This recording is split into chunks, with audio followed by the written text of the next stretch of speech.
Charles Berling, bonjour. Bonjour. Merci d'être avec nous sur Monaco Info. Mardi soir, vous étiez ici, au TPG, pour le spectacle Artistes engagés, artistes en exil, lecture avec piano, avec la pianiste monégasque, Chani Dilouka, que vous connaissez bien. Elle nous a dit que vous travaillez avec elle depuis une dizaine d'années. J'imagine que ça doit vous faire plaisir d'être ici à Monaco, faire ce spectacle avec elle. Oui, c'est-à-dire, c'est toujours fantastique de pouvoir marier la musique et des grands textes. De marier l'art dramatique avec la musique, c'est toujours quelque chose qui m'a passionné. D'ailleurs, ici même, dans ce théâtre Grasse de Monaco, j'ai pu jouer un spectacle autour de Glenn Gould et Yehudi Menuhin, où c'était aussi c'était avec Ami Flammer, un violoniste. Mais avec Chani, on a l'habitude de prendre des textes. On a commencé avec Kerouac, et puis après, on fait là, c'est des textes ça a été des textes magnifiques de Hugo, de Camus, mais de beaucoup d'auteurs engagés, disons, qui en tout cas parlent de l'homme dans la société. Donc c'est toujours un bonheur de travailler avec elle, et c'est vrai qu'elle est monégasque, elle est née à Monaco, et c'est un pur produit de la principauté de Monaco. Moi, je suis très très heureux de l'avoir rencontrée déjà il y a quelques années, et de travailler souvent avec elle.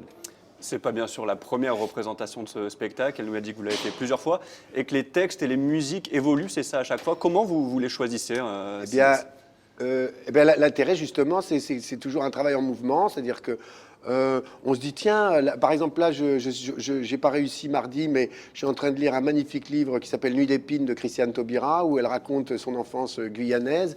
Donc là, j'ai pas trouvé, mais quand on peut, on glisse des textes qu'on vient de lire ou qui nous ont beaucoup touchés. C'est comme ça permet de faire partager au public et entre nous, les passions qui s'accumulent tous les jours, quoi, et qui nous fondent. Et sur scène, comment ça se passe? Il y a une alternance texte, piano, vous parlez ou elle joue pendant que vous parlez. Comment ça se passe? Voilà, c'est-à-dire il y a parfois elle joue, parfois je lis, parfois nous jouons ensemble. Mais disons que pour moi, sa présence et sa façon de jouer, qui est absolument extraordinaire, me grandit en permanence, quoi, me subjugue, me fait vibrer, donc me donne l'élan nécessaire. Et même parfois, comme on a fait mardi, on peut chanter. La mémoire et la mer, c'est magnifique de le reprendre avec une pianiste pareille. Donc moi, je suis aux anges avec un spectacle pareil, parce que au fond, je n'ai qu'à la suivre. D'autant plus que j'ajoute une chose qui a pour moi son importance, c'est-à-dire que parfois on peut voir aujourd'hui des musiciens, en particulier des pianistes, femmes ou hommes d'ailleurs, qui sont de grands virtuoses, mais qui, sortis de la musique, ne s'intéressent pas à grand-chose. Et Chani Dilouka fait partie de ces rares personnes qui est à la fois une grande virtuose du piano, mais qui est une férue de lecture. Elle a d'ailleurs écrit un magnifique livre de poésie. Elle garde, je dirais, quelque chose que je trouve extrêmement précieux et fondamental dans la culture, c'est l'universalisme, n'est-ce pas? C'est-à-dire le contraire de la spécialité. Voilà. C'est valable aussi pour vous, qui êtes très sensible à la musique. Ah, moi, je suis aussi quelqu'un qui adore passer d'un art à l'autre, qui adore faire Je dirige deux théâtres à Toulon, et on a très à cœur de faire se croiser des scientifiques, des artistes, des plasticiens, des musiciens, du cirque. C'est-à-dire que pour moi, c'est très important. La musique, ça subjugue entre guillemets les mots, ça rajoute encore plus d'émotion pour un spectacle engagé, vous l'avez dit. Et puis surtout la musique jouée par quelqu'un comme Chani Dilouka. Donc oui, c'est hors du temps. C'est comme l'art en général. Pour moi, ça nous sauve de tout. Beethoven disait on ne peut pas séparer l'artiste du citoyen.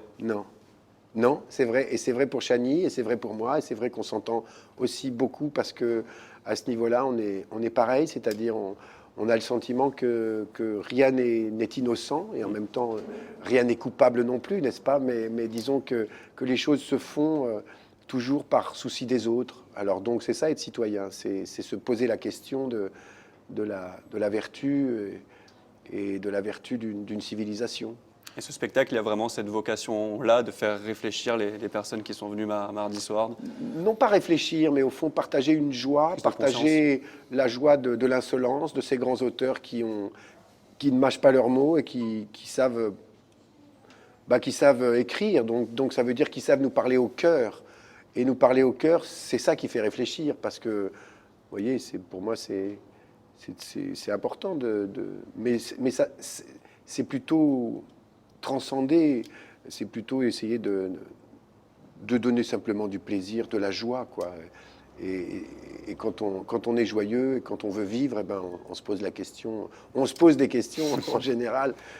On n'a pas toujours toutes les réponses, mais tant mieux. Ben, merci en tout cas, Charles Merci Berling, à d'avoir vous, été merci avec nous beaucoup. sur Monaco Info. Merci.